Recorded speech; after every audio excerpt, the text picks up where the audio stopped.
Opa. Boa tarde, olá, seja bem-vindo, você que chegou agora aqui para o nosso webinar. O tema é o que não fazer na estratégia de marketing, que talvez seja um pouco mais fácil do que o que fazer na estratégia de marketing. Então, para começar, quero apresentar os nossos convidados. Esse aqui do meu lado, o Rafael Kiso, que é Chief Digital Officer da Focus Networks. Ele também foi fundador da MLabs, que é a plataforma líder de gestão de mídias sociais no Brasil. Então, passar a palavra para o Kiso se apresentar aqui, falar um pouquinho sobre a atuação dele na empresa, como é que é o negócio. Fala, pessoal, tudo bem? Bom, como já foi apresentado, sou fundador da MLabs, que atingimos hoje, inclusive, 84 mil clientes no Brasil e se tornou a ferramenta líder mais usada de redes sociais para a gestão de redes sociais. Tenho 20 anos aí de estrada no marketing digital, espero poder contribuir com aquilo que a gente não precisa fazer ou que a gente não pode fazer. Eu aprendi bastante coisa nesse caminho. Boa. Muito bom, Rafael. Nosso outro convidado não está aqui com a gente, é o Lucas Pinho. O Lucas Pinho está lá em Florianópolis, ele é Sales Trainer, especialista em vendas e inbound marketing para educação na RD, na Resultados Digitais. Então, Lucas, bem-vindo e começa falando um pouquinho aí da sua experiência na área educacional. Boa tarde, pessoal, tudo bem? Prazer, mesmo remoto, estar participando aí desse webinar. Trabalho aqui na Resultados Digitais pela idade da empresa já há bastante tempo, mas são 4 anos e meio. Nesse período, eu atendi a Resultados Digitais, faz uma venda bastante consultiva, né? E eu desenvolvi projetos para mais de 250 instituições de ensino, entendendo o que eles faziam de marketing digital e direcionando os próximos passos da estratégia de captação de alunos online. Hoje eu atuo aqui como Sales Trainer, capacito a equipe de vendas. Então, agora eu estou um pouco do outro lado, agora me sinto até um pouco mais o professor aqui dentro da Resultados Digitais, ajudando os vendedores a fazer uma abordagem cada vez mais consultiva e mais assertiva com os nossos clientes também. Mas continuo com esse foco no mercado de educação. Direto, eu acabo me envolvendo em projetos e ajudando instituições de ensino. Boa. Bom, então, pessoal, a gente trouxe para esse webinar, né, gente que trabalha como facilitador de tecnologia, né, são coisas que manualmente são muito difíceis de serem feitas, então acaba que são parceiros importantes aí que estão automatizando tudo, colocando com que a tecnologia seja uma aliada para aplicar as estratégias aí, tanto de inbound quanto outbound. Então, para quem está chegando agora, o tema é o que não fazer em termos de estratégia de marketing para captar alunos.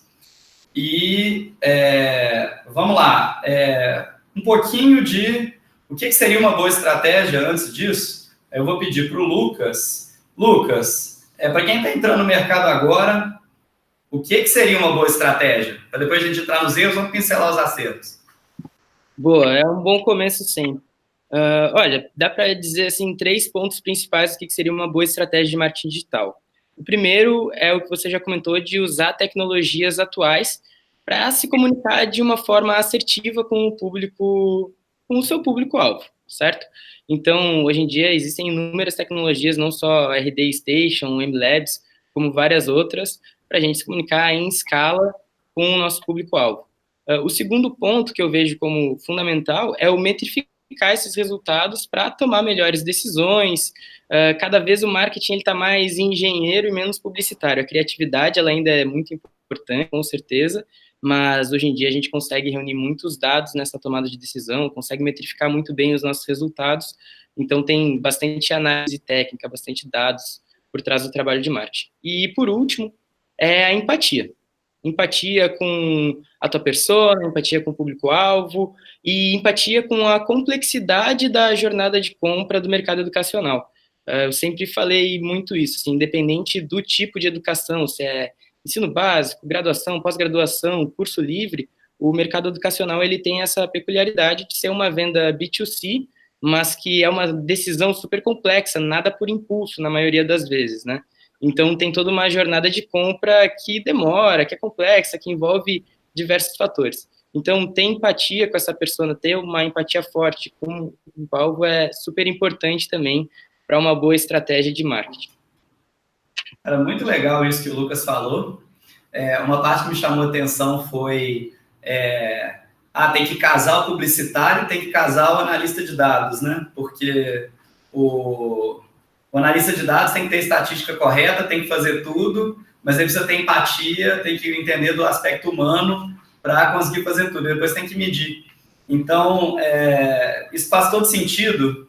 Agora, ô Rafael, como é que a gente estrutura um estudo de persona para depois mensurar dados e entender o funil? Como é que a gente junta essas duas coisas? Até já começando a falar de erros, né? Um dos principais erros é achar que você vai fazer humanas e fugir de exatas, né? Muita gente hoje que trabalha com marketing está querendo fazer isso, acha que não vai ter exatos, que não vai ter dados, que não vai ter que fazer cálculo, né? E muito pelo contrário, hoje é super importante entender disso, justamente para a gente criar as personas, porque tudo é baseado em dados, né? A gente tem que usar as ferramentas disponíveis por aí. O próprio Facebook tem o Facebook Insights, que ajuda a gente a entender quem é o público que está se conectando na nossa página, ele gera bastante insight para a gente. Mas, enfim, as ferramentas estão aí para a gente usar, mas, acima de tudo, a gente tem que saber como as pessoas vivem a vida delas, né? Então, quando a gente fala de personas, é se colocar no lugar de quem a gente quer atingir, como essa pessoa é, como ela vive a vida dela, na hora que ela acorda, na hora que ela vai dormir, e em que pontos dessa jornada a gente, enquanto marca, poderia preencher, ajudar ali num objetivo pessoal, ou preencher algum gap, algum problema, ajudar ali em algum problema, né?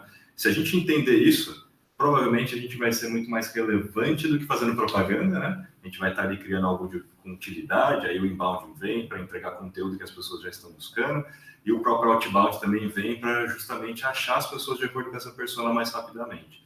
Então, a forma para se construir um persona, na minha opinião, é, em primeiro lugar, saber como as pessoas vivem a vida delas, usando ferramentas como o Facebook Insight, o próprio Google tem ferramentas legais como o Google Trends, que a gente consegue entender o que as pessoas estão buscando, qual o mindset delas de busca.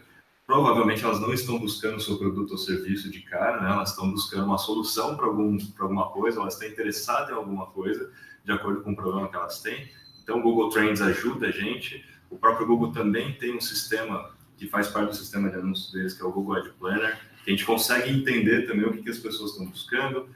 Existe uma outra ferramenta chamada SEMrush, também ajuda a gente a colocar um termo que tem a ver com o nosso negócio, né? Então, falando de educação, um curso A, um curso B, a gente já consegue saber quais são as palavras ao redor dessa palavra central e como que as pessoas buscam isso, qual o volume de incidentes de busca.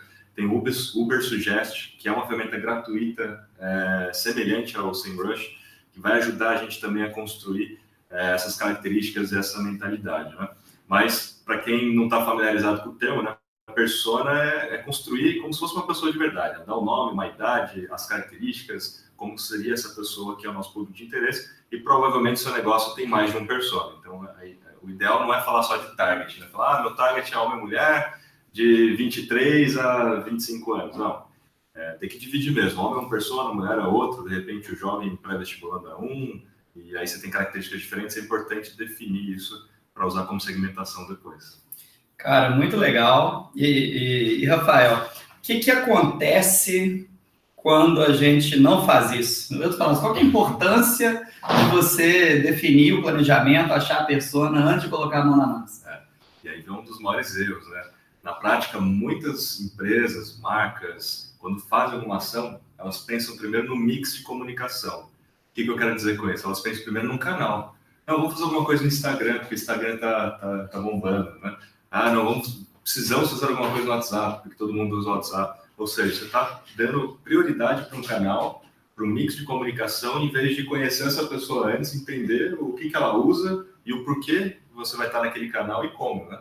Então, escolher o mix de comunicação. Qual que é o pau que dá? O pau é você fazer um tipo de publicidade ou propaganda em um canal que, obviamente, você está lá porque é legal, porque o concorrente fez também, e não porque você, de fato, está preenchendo algum gap e sendo útil na vida daquela pessoa, né? Hoje em dia, fazer mais propaganda não é a solução, gente.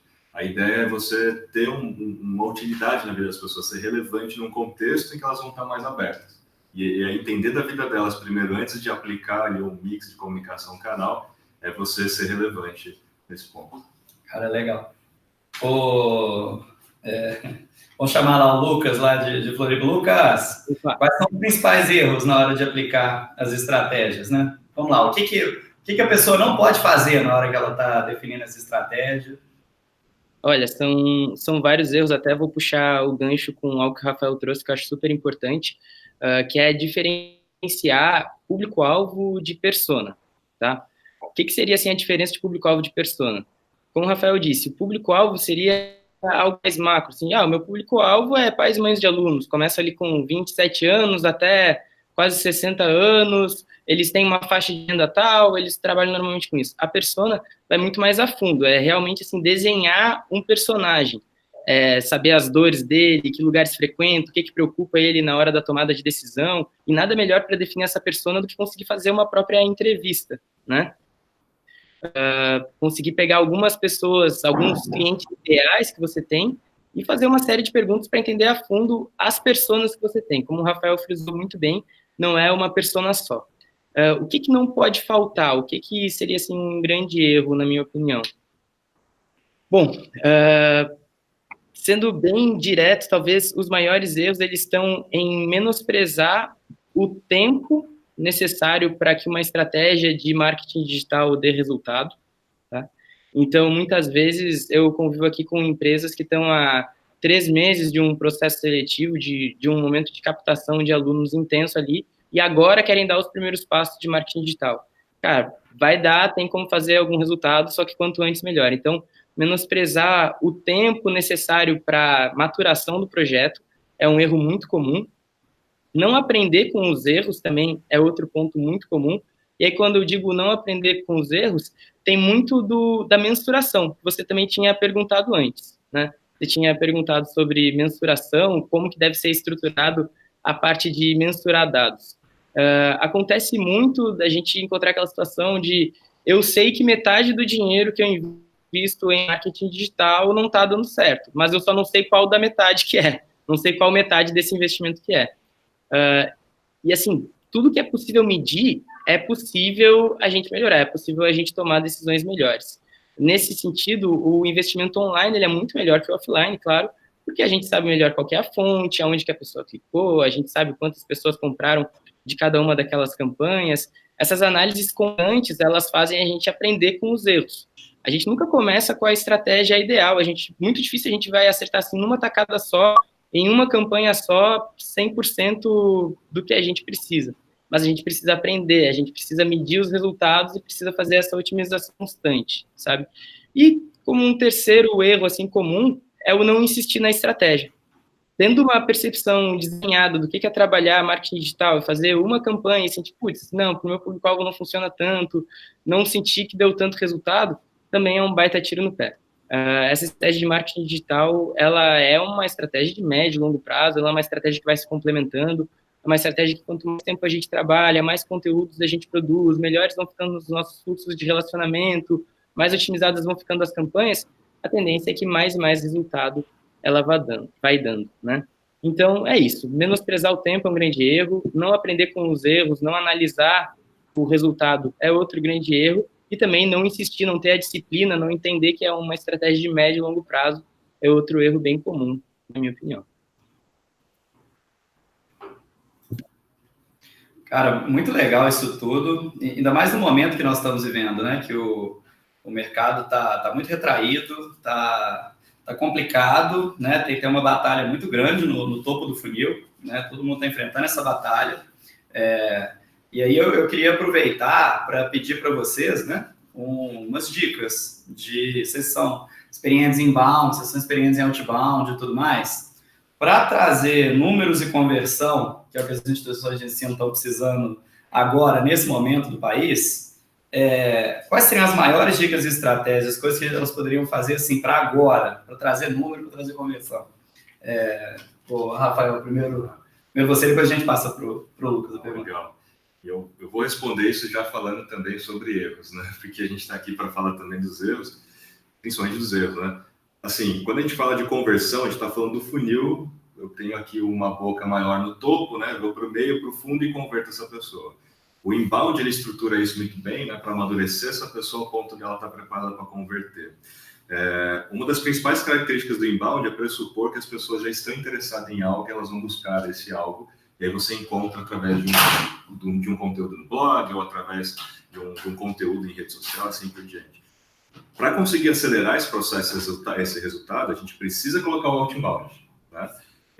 E isso é uma das coisas que eu venho defendendo bastante, porque o outbound, ele traz para a gente uma aceleração para colocar o nosso produto e serviço no radar, para aqueles nossos personas, né? E ele antecede esse passo do inbound. Então, hoje a gente precisa estar onde as pessoas estão. Essa sempre foi a máxima, né? Eu preciso estar onde as pessoas estão. Elas estão nas redes sociais hoje, majoritariamente. Todo mundo, na hora que acorda, né, já abre o WhatsApp e o Instagram e toma café com o Instagram Stories, né? Então, estar onde as pessoas estão é estar nas redes sociais, de alguma forma, fazendo mídia, porque as próprias redes sociais têm um alcance orgânico super baixo e o engajamento no Instagram, inclusive, já está caindo, né? Que era a bola da vez, né? O Instagram estava melhor, mas já está caindo. Vai trocando, né? Passa 3 anos. O que aconteceu no Facebook praticamente vai acontecer com o Instagram também, porque tem mais gente entrando, mais gente criando conteúdo.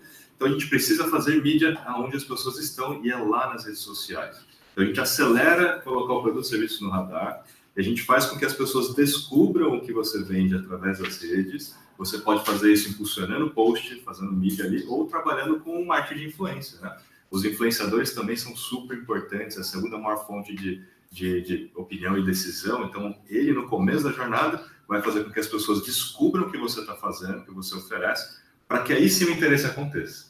E aí, na hora que o interesse acontecer, vai despertar esse desejo da pessoa buscar mais informação, vai eventualmente para o Google, para o YouTube, ou vai te seguir mesmo nas redes sociais, aí o inbound entra lindo, assim, porque a gente consegue amadurecer essa pessoa ao longo do processo e ela vai chegar muito mais rapidamente para a conversão. Então, pensando especificamente na sua pergunta, que é como acelerar a conversão, eu preciso colocar o outbound antes do inbound, para o próprio inbound ser acelerado. Ó, o Paulo Neri está perguntando aqui na nossa transmissão exatamente como levar a conversão. Acho que você já deu uma dica muito boa para ele. O Rafael. Só fazer um complemento aqui, né? Porque tem um lance do outbound antes do inbound, e na hora da conversão, que é para justamente também acelerar esse processo, muitas vezes as pessoas se mostram super interessadas na compra, mas não compram imediatamente. O que o inbound faz? O inbound ele tenta ainda amadurecer a pessoa, faz um fluxo de automação, de repente, né? E vai impactando essa pessoa. Mas existe também o retarget, né? Pago.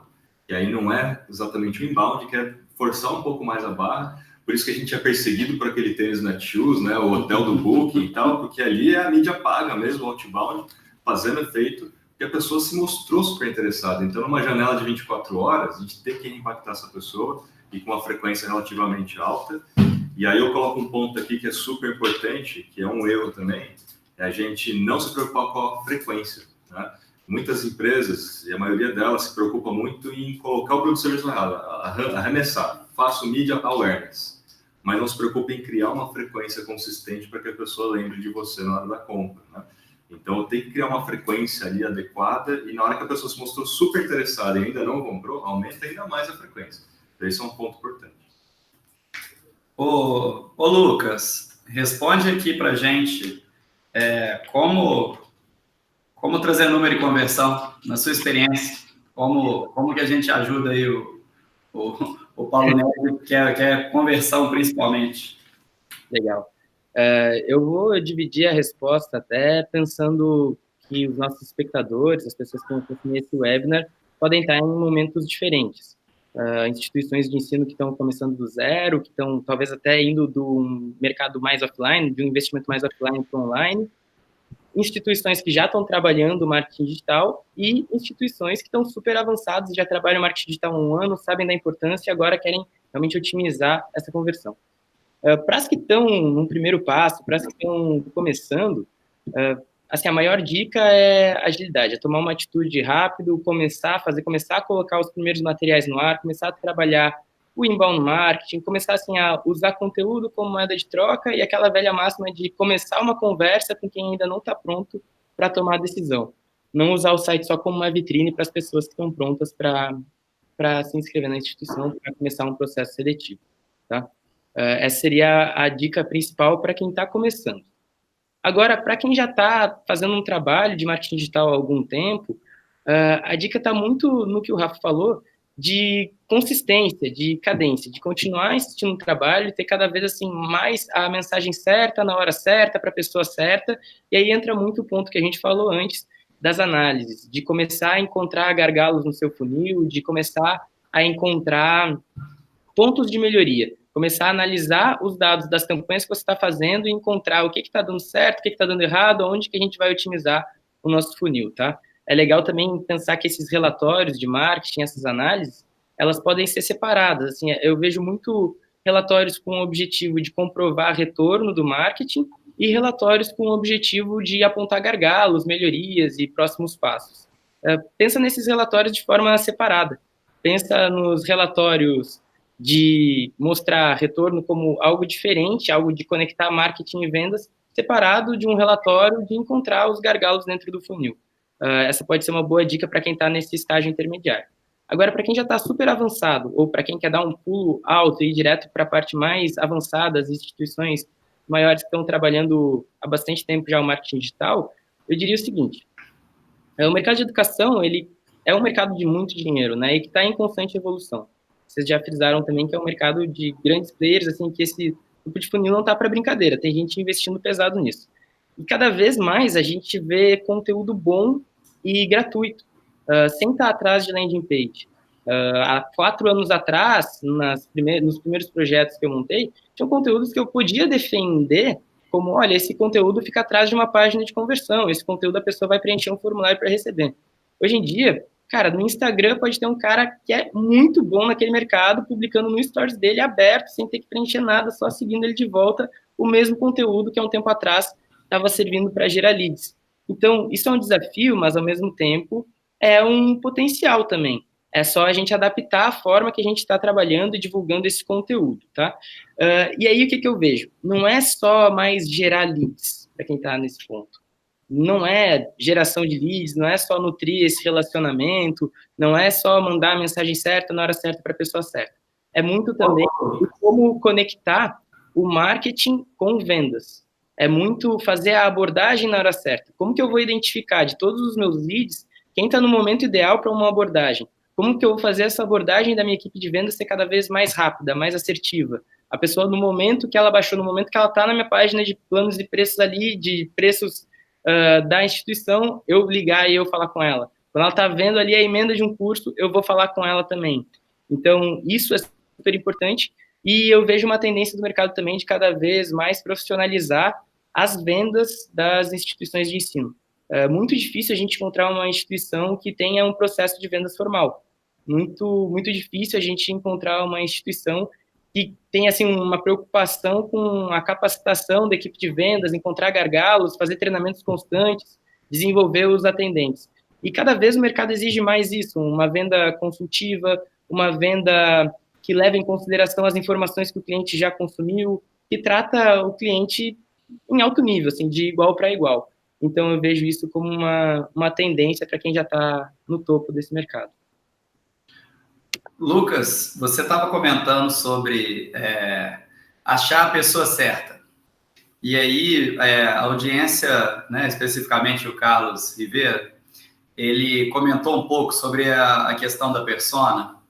E eu acho que tem muito a ver com essa ideia de quem está começando e quem já está um pouco mais maduro. Então, quem está começando, às vezes tem que identificar qual que é a persona que já quer consumir aquele curso, né, que já é um público-alvo natural, até para reduzir as taxas e tudo mais, ir direto e maximizar agora.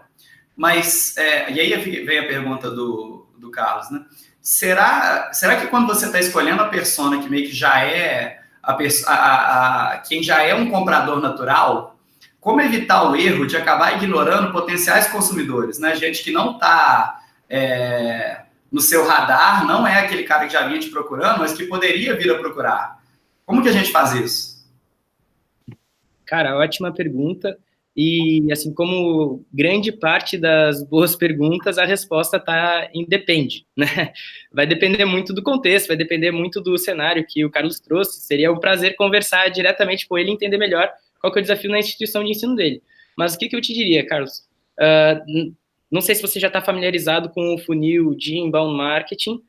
Teria ali a primeira etapa, a atração de visitantes. A gente está atraindo visitantes para o nosso site, para as nossas redes sociais. A segunda etapa, que vem logo depois, é o converter visitantes em leads.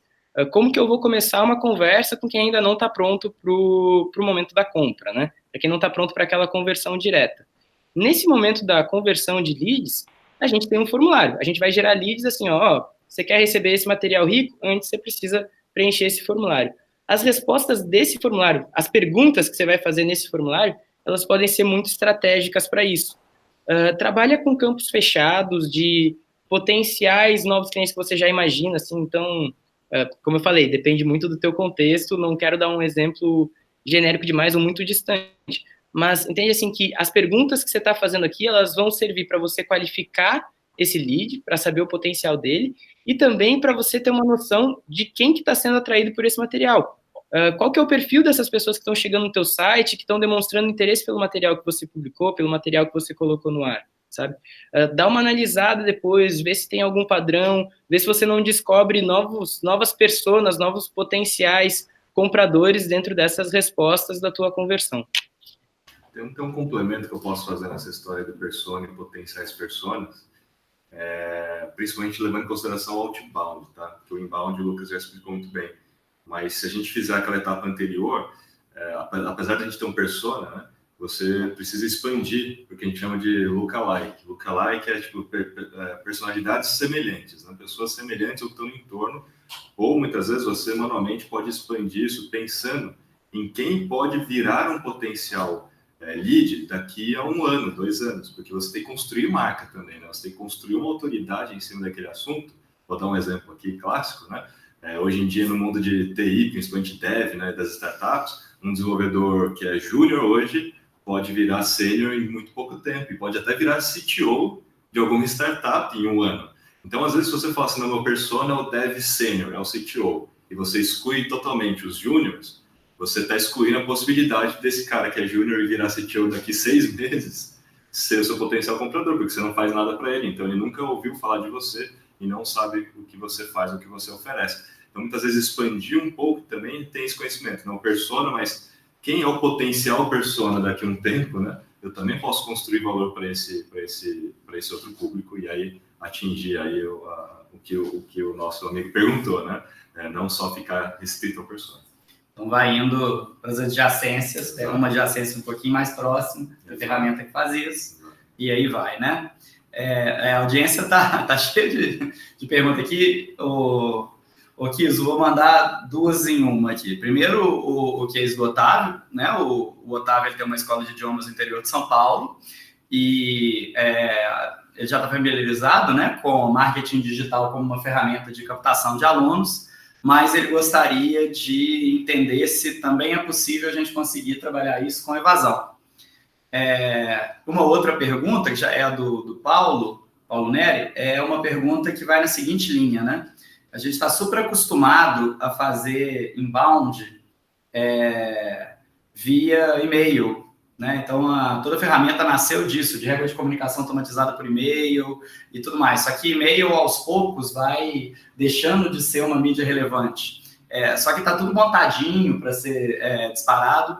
E aí a pergunta do Paulo seria, existe automação por WhatsApp? Você sugere alguma que pode fazer, às vezes, desse inbound, mas já nessa ferramenta que está hoje mais popular? Bom, para responder essa pergunta, eu vou pedir auxílio aqui de um slide que eu trouxe. Eu trouxe um gráfico que mostra aí uma jornada completa e vai servir de base aqui para a minha resposta, né? O que eu quero falar com isso? Muitas vezes a gente se preocupa tanto com a conversão, né? A gente pensa no funil e a gente esquece da pós-venda. Então, quando a gente fala de evasão, é porque acontece isso majoritariamente. Você pensa em vender, você faz muito esforço, investe sempre para captar gente e converter gente, mas você praticamente não investe em retenção e em transformar aquele aluno em promotor da marca, né? Você não investe em uma experiência positiva para que aquilo seja ao longo prazo, né? Ter um long time value, né? Que você tenha de fato ali um retorno ao longo prazo. E essa jornada que eu estou mostrando aí é justamente para mostrar aquela história, né? Muitas vezes a gente investe muito em awareness, colocar o nosso produto e serviço no radar, aí o inbound vem e ajuda a gente a amadurecer esse lead, a gente traz de novo ali o outbound e inbound, que é o remarketing, né? Fluxo de automação, para de fato dar um empurrão final para a pessoa comprar. Legal. O que a gente precisa fazer para evitar a evasão, e aí eu trago a história do WhatsApp junto, é criar experiência própria e estimular a experiência compartilhada. Criar experiência própria entregar conteúdo de valor exclusivamente para quem já é aluno. E não só ficar criando conteúdo para quem é um potencial lead, né? Justamente para não se preocupar somente com novos, e se preocupar com quem já está na casa. E criar conteúdo exclusivo significa criar canais para esses alunos. Você pode, obviamente, ter um canal próprio, um portal, um site ali com login, mas onde as pessoas estão hoje majoritariamente, o WhatsApp, né? Grupos no Facebook, tem o Telegram também, que está começando a vingar com grupos. O que eu quero dizer? Crie grupos exclusivamente para alunos dentro das redes sociais onde eles já estão. Ou uma lista de transmissão só para quem é aluno, onde você pode disponibilizar e distribuir conteúdo, né? Conteúdo bom. E quando você faz isso, quando você cria um conteúdo super relevante e exclusivo para quem é aluno, e você deixa ali no contexto falando, olha, só para vocês, exclusivamente para vocês, não conte para ninguém, o que vai acontecer? Essa pessoa naturalmente vai querer compartilhar, porque existe por trás do lance da psicologia humana a moeda social, né? Ele quer mostrar para os outros que ele teve o privilégio de ter acesso àquilo, ele quer parecer mais importante, por isso que as pessoas compartilham o que elas compartilham. Engajamento. Então, a gente usar grupos ou lista de transmissões, né, em WhatsApp, ou grupos fechados no Facebook, só aceitar quem de fato é aluno, ou grupos fechados no Telegram, que permite até 25 mil. O grupo no WhatsApp, vale ressaltar, que só permite 256 pessoas, então é super limitado, né? E você não tem privacidade, todo mundo vê o celular de todo mundo, não é legal. Não recomendo criar grupos no WhatsApp para isso, crie no Telegram, que é melhor. Ou grupos no Facebook, que tem várias ferramentas lá. E a parte mais importante é estimular a experiência compartilhada. A experiência compartilhada, é natural que uma pessoa que teve uma boa experiência com o seu serviço, ela queira contar para alguém. Mas você pode incentivar essa pessoa. Como? Member Get Member é uma forma, né? Criar cupom personalizado no nome do próprio aluno. Várias startups estão fazendo isso. A Livap, que é uma startup de comida congelada, qualquer um pode virar um influenciador digital, tendo um cupom no seu nome e podendo distribuir para que as pessoas ganhem desconto. O Booking tem isso e tal. Isso é uma forma de você perpetuar, e a pessoa, quando ela está indicando você, ela já tem uma corresponsabilidade, ela está vendo que assim, né? Eu confio e estou indicando, né? Isso aumenta a retenção também, né? A confiança.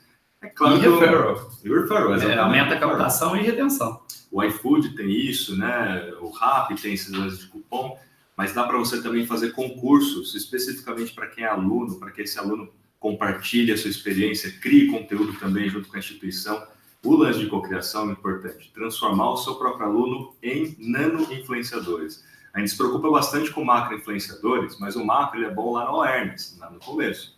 O influenciador especialista é bom na descoberta, porque ele cocria e-books com a gente, cocria conteúdo de meio, de fundo de funil, mas a gente não pode esquecer do micro-influenciador e do nano-influenciador. Esses dois players precisam ser alunos. O micro também precisa ser aluno. E o nano-influenciador, que é o aluno em si. Eu não quero que ele fique exercendo influência na sua própria rede, mas ele pode co-criar conteúdo para a minha rede como instituição e usar a massa crítica do aluno para isso. Naturalmente, eles vão se envolvendo cada vez mais com a marca, com a instituição, e a retenção vai acontecendo, a evasão vai diminuindo. Legal. E a outra pergunta que veio junto, né? Primeiro, só o pessoal que está chegando agora, nós estamos aqui no nosso webinar, né? O que não fazer na estratégia de marketing para captação de alunos. Então, voltando com a pergunta, automação em um WhatsApp. Dá para fazer. O WhatsApp, ele tem uma API oficial. A API tecnicamente falando, né, uma abertura para você consumir os serviços do WhatsApp de forma oficial. Algumas instituições só aqui no Brasil têm esse acesso, têm essa permissão. A Take é uma delas, a Mobile do iFood é outra delas, mas a Take em específico tem um serviço chamado Blip. E o Blip você consegue contratar e ter acesso a essa API para você criar atendimento online automatizado com bots. Você pode mandar notificações push, né, para os alunos, ou para cobrança, você pode fazer isso, né, pelo WhatsApp, ou para fazer uma enquete, enfim, dá para você fazer coisas. Eu super recomendo, porque de fato o WhatsApp é a ferramenta que todo mundo está usando, 100% das pessoas têm, né, e todos os negócios também. Então o WhatsApp é muito legal, as pessoas olham o dia inteiro aquilo, e é muito importante a gente estar onde as pessoas estão. Então fazer automação no WhatsApp é legal. No entanto, né, pense na janela de 24 horas. Então, você tem uma ação, a pessoa respondeu essa ação, dentro de 24 horas, ok, de você conversar sobre aquele mesmo assunto com aquele aluno. Dado fora essa janela, não é legal você voltar a falar com essa pessoa sem que essa pessoa fale com você. Porque aí você legal que custa, né? Custa, né? O próprio WhatsApp cobra, eu ia comentar isso, mas é forçar um pouco a barra também para que a galera não fique incomodando as pessoas.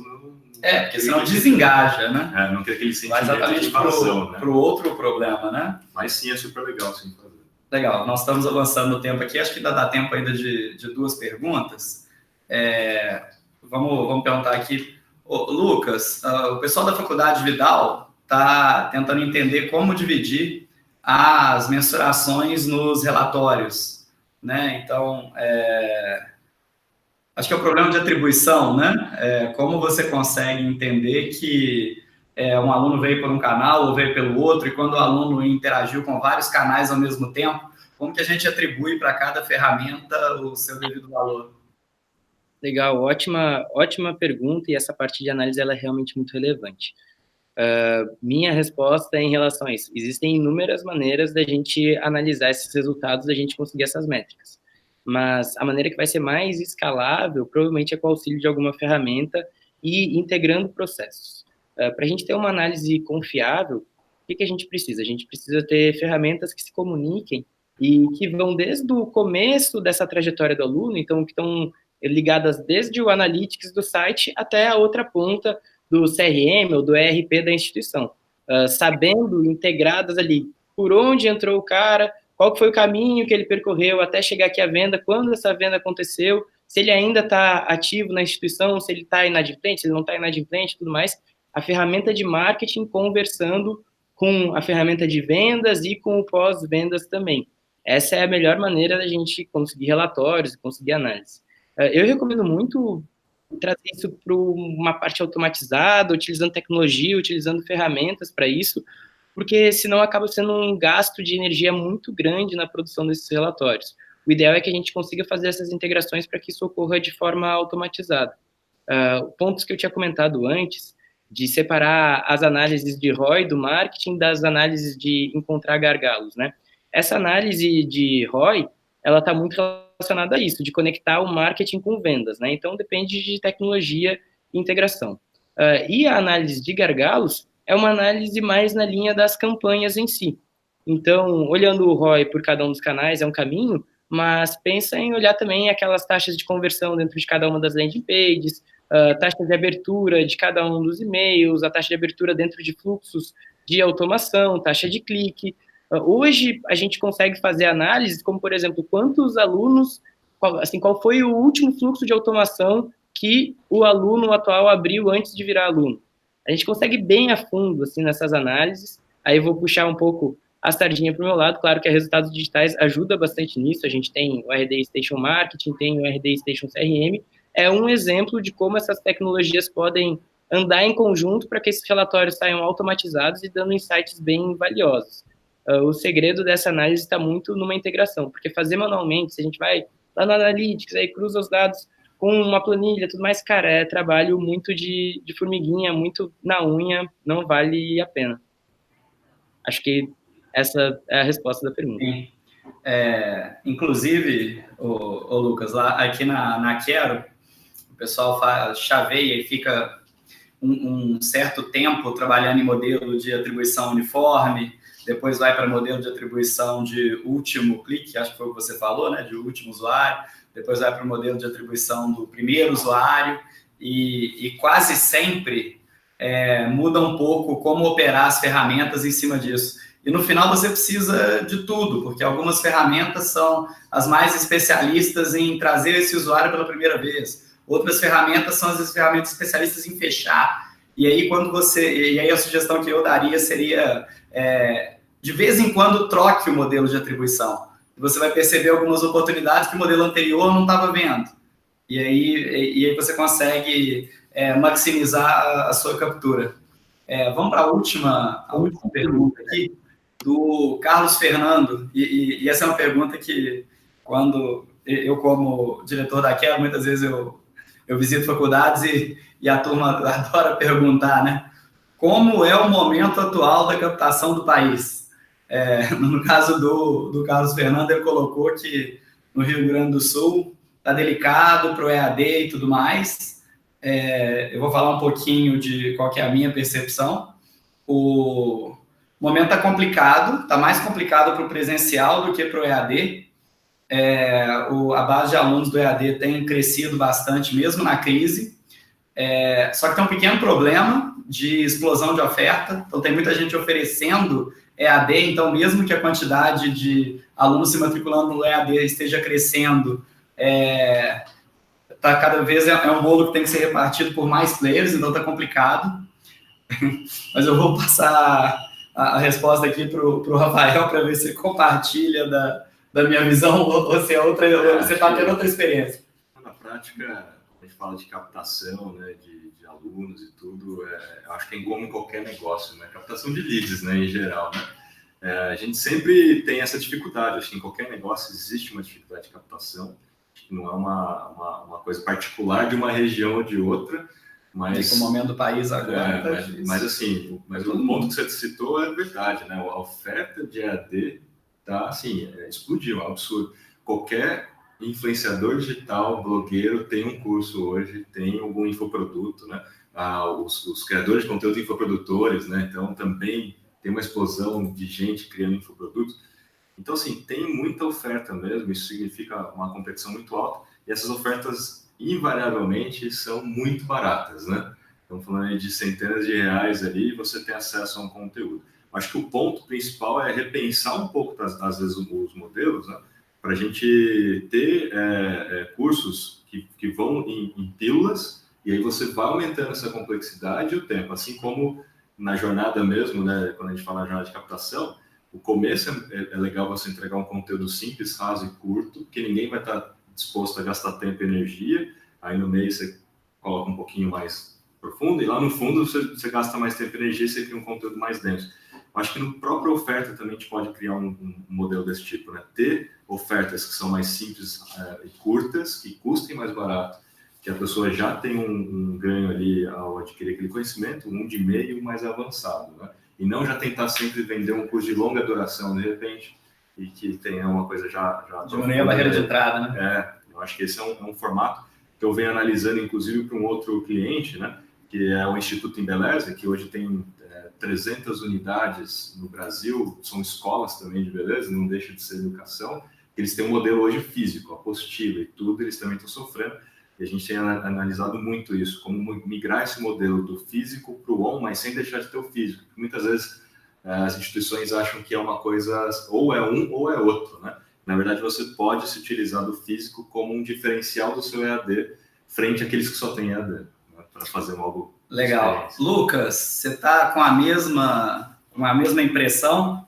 Como é a sua visão sobre o momento atual, especialmente EAD? Mesma impressão, tanto no EAD quanto no presencial, um mercado bem acirrado, com grandes players investindo uma tonelada, um caminhão de dinheiro e fazendo estratégias cada vez mais robustas, cada vez mais avançadas, né? Eu gosto muito da dica que o Rafa deu de como atrair com conteúdos menores a pessoa que está mais no topo do funil, e aos poucos você vai avançando nessa jornada à medida que a pessoa vai tendo mais interesse, você realmente vai aumentando a densidade desses conteúdos. Tem que ser muito estratégico nesse momento, tem que ter muita empatia realmente com o público-alvo, e é isso, o mar não tá para peixe não, a captação está cada vez mais difícil. Como um extra, eu diria o ponto que eu tinha falado antes, de uma atenção especial para a equipe de atendimento, para a equipe de vendas. Se você trabalha, pode ser EAD, tem muito EAD que tem equipe também de abordagem comercial, dá uma atenção especial para esses vendedores, para a capacitação desses vendedores. Às vezes, assim, o trabalho do marketing já está super afiado, mas em vendas a gente ainda tem um potencial de otimização. Então, algumas rotinas que você pode implementar de treinamento com a sua equipe de vendas podem ter um impacto tão grande quanto um novo investimento de marketing digital. Vou dar um exemplo bem claro delas. Aqui na Resultados Digitais, a gente costuma fazer roleplays para aquecer a equipe de vendas. Então, todo dia de manhã, ali, 8h45 da manhã, das 8h45 às 9h, a gente pega um pequeno fragmento do nosso processo comercial e bota todo mundo para praticar e dar feedbacks. 2 pessoas praticam, um é o vendedor, o outro é o potencial cliente, e uma terceira fica observando para dar feedback. Vamos imaginar assim, dando um exemplo bem prático, a abertura da ligação. Cara, eu quero ensaiar aqui com vocês os 5 primeiros minutos dessa ligação. Vamos lá, valendo. Começa, faz, já dou feedback. Agora você faz com ele também vamos dar feedback. Vai rodando todo mundo, e aí no começo do dia todo mundo já está afiado, você vai aumentando o nível de qualidade da equipe e padronizando também de acordo com as melhores práticas. Então, eu vejo que o marketing já está num nível super avançado em alguns momentos. E se você não está nesse nível super avançado, corre atrás, porque tem gente fazendo isso muito bem. Agora, vendas, a gente pode cada vez praticar mais, cada vez treinar mais, e aí pode estar um diferencial grande da tua instituição de ensino. Não adianta nada a gente fazer um trabalho excelente no marketing se o atendente não consegue expressar com clareza, não consegue ajudar aquele potencial cliente, não consegue mostrar todos os diferenciais da tua instituição. Marketing é uma primeira porta de entrada, mas o contato físico ali, o contato pessoal que a gente tem com esse vendedor também é uma impressão muito forte que é causada, né? Então, se você recebe uma abordagem daquela instituição que fez um processo maravilhoso no marketing, mas a abordagem não foi coerente, não foi legal, pareceu desqualificada, cara, a impressão que você vai ter dessa instituição já não é tão boa. Então, uma saída interessante para esse dilema da captação pode estar em capacitar cada vez mais a equipe de atendimento, a equipe comercial. Você estava comentando, você queria uma palhinha? Um complemento rápido que eu estava falando quando a gente fala de dificuldade de captação, e o EAD online é o nosso concorrente hoje, né? Mas você pode se associar também a um desses influenciadores, esses blogueiros que estão criando, para co-criar o seu curso, né? E aí eu acho que isso facilita também você fazer uma captação. Em vez de encarar como concorrente, você pode se associar. Boa dica. Puxando a palhinha para o lado da Quero, a Quero deve captar uns 50 mil alunos de EAD nessa captação de inverno agora. Então, pode ser que a gente consiga ajudar, viu, gente? Bom, quem acompanhou nossa conversa, quiser saber mais sobre os assuntos relevantes para a instituição e tudo mais, a gente se vê na 4ª edição do Quero Captação. Então, Quero Captação vai ser bastante parecido com o que foi essa conversa aqui, viu, pessoal? Muita técnica. A gente quer fazer um evento profundo, né? Então, o evento vai ter os mais influentes no cenário brasileiro e do mundo. Nós vamos compartilhar as novas tendências de mercado. São 45 palestrantes em mais de 10 horas de conteúdo simultâneos. E a parte interessante, né? Dividido em 4 trilhas. Ou seja, para quem está na graduação, vai ter o conteúdo só para graduação. Quem está na pós, tem o conteúdo só para pós. O pessoal que estava ouvindo aí que é de escola de idiomas, né? Vão ter palestras exclusivas para idiomas, até com o ensino básico também. Se a pessoa é da área de finanças, vai ter o dia inteiro só de palestras sobre finanças. As trilhas foram montadas de um jeito que você consegue ou ficar só naquela função, né? Só finanças, ou só marketing, ou só o pedagógico até. Ou então, você pode, se você quer saber tudo sobre uma unidade de negócio em si, você consegue entender sobre marketing na graduação, finanças na pós-graduação. Então, é um evento bem técnico, vai ter um espaço de networking enorme, a gente está com um ritmo aí para trazer mais de 1.000 pessoas para o evento. Lucas vai estar lá, o Rafael vai estar lá, eu vou estar lá também, e eu conto, assim como o Ricardo Amorim, o Luiz Felipe Pondé.